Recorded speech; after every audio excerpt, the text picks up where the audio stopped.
penetrative sexual assault, or this would be rape, non-penetrative sexual assault, or touching crimes. And this is where you see the vast majority of our sexual assaults that are occurring in the civilian population are of these non-penetrative or touching crimes.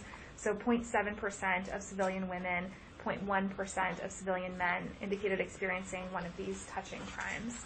And then finally, attempted sexual assault is our lowest, least frequently endorsed category here of less than 0.1% of both men and women. So one thing that has happened before in the military population in particular, when you hear those sexual assault numbers, is that folks in the media might say, you know, there were 26,000 rapes in the military this year. I mean, any number is too many, again, but a lot of these crimes, particularly in our civilian population, these are non-penetrative touching offenses.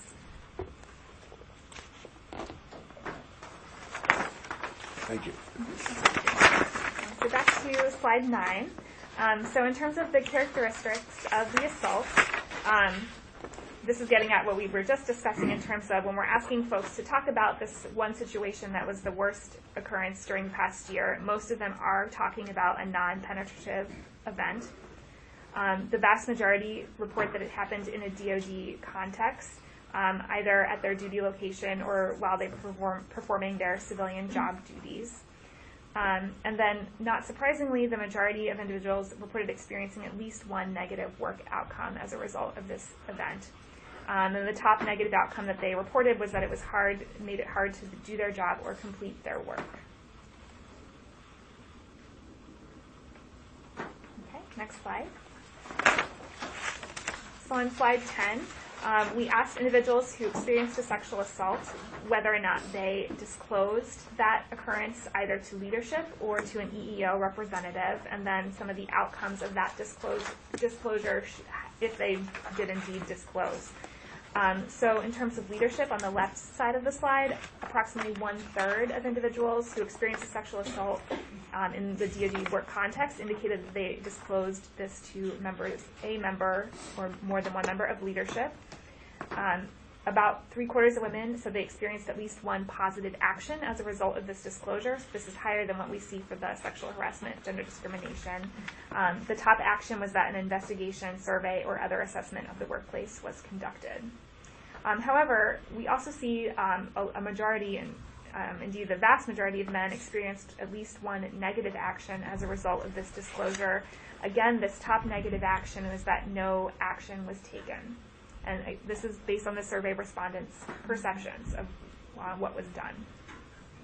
The top reasons, so for individuals who did not choose to disclose, the top reasons that they told us they didn't disclose is that they didn't want more people to know and that they wanted to forget about it and move on. And you'll notice that these are different motivators than we're seeing for our sexual harassment and gender discrimination non-disclosures.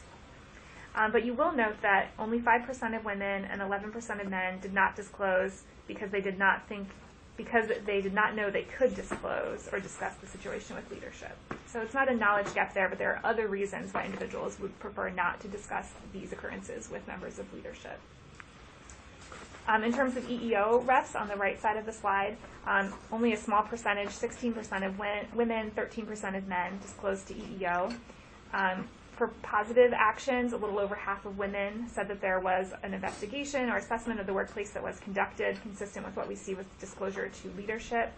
And about half of women also said there was a negative action, and the top negative action was that there was no action taken. And we aren't able to provide more details on this information for men just because there were so few men that answered these questions. When we have a very small percentage of men who experienced sexual assault, and then a very small fraction of those men actually reported it to EEO, so we just don't have enough information there to be able to make any kind of assessments of those responses. I don't remember in the civilian work, in the civilian policy, even though the EEO practitioner is the one that folks go to for anything, from I have a flat tire to whatever, the EEO practitioner. Amen. the EEO practitioner, by policy, correct me if I'm wrong, okay, is not the recipient for sexual assault kinds of issues. Right. So when you say EEO, is this indeed the EEO office? Were the questions also targeted towards, did you go to The IG, to the cops, to the, were there any questions like that? Do you recall? I don't know if we have, if we asked them to go to anyone. I don't remember. There is, so yeah, there is, at least with sexual assault, there is a section of did they report to law enforcement? Okay. I don't know those numbers. It I can doesn't, remember. I don't think it breaks down to IG. Okay. But I will say this was the most telling, as if anyone's completed the 462, you know there's no issue of sexual assault, and Right. certainly for civilians, sexual assault is a Criminal. it's a criminal law that is defined by, you know, its jurisdiction. So there's all sorts of complications with this. Yeah. You know, it's not just did they go to EEO? If they did, but EEO, did they have the skills? This is a big topic that's going to be addressed with the DOR. Absolutely. It's civilian sexual assault. Absolutely. Absolutely. But there is a law enforcement. They reported to law enforcement tonight. Okay. All right. All right, excellent. So next slide. So this looks similar to what we saw before in terms of satisfaction with leadership on the top and EEO on the bottom, in terms of if they did disclose to a member of leadership or an EEO representative their satisfaction with the actions or the interaction that they had with that individual. So again, you can see pretty high levels of dissatisfaction. What you see for civilian men in the bottom right box is some of this data is not reportable, again, because we just have so few men who experienced a sexual assault and then disclosed it to an EEO representative. All right, in the interest of time, I will move to the next slide. So this slide summarizes some of the additional data that we collected on the survey, and this is just a sneak peek at some of what we have.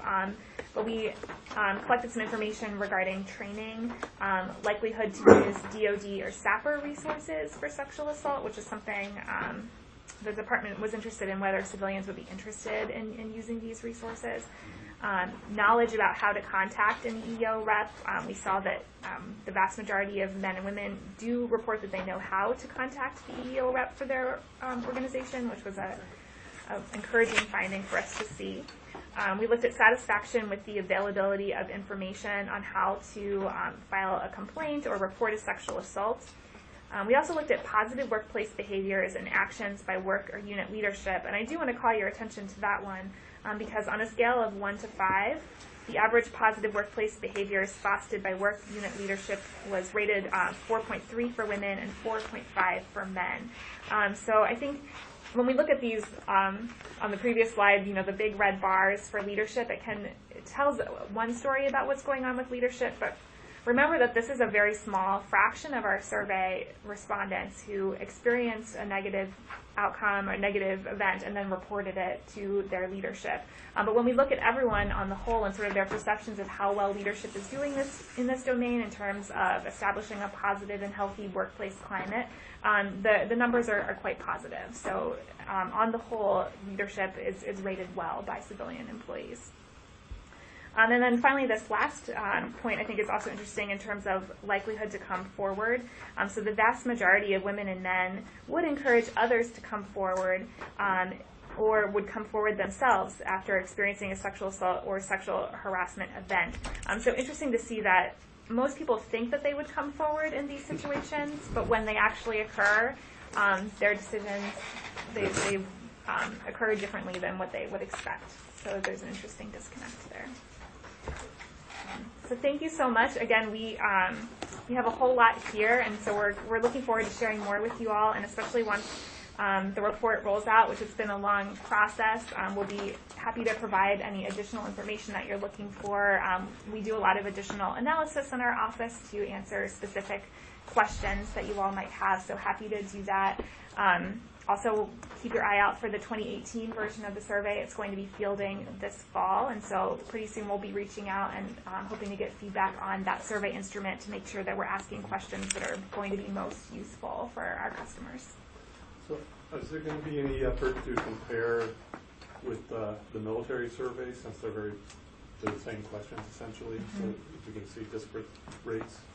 Sure. So that was part of the rationale for why this survey was initiated. what I can tell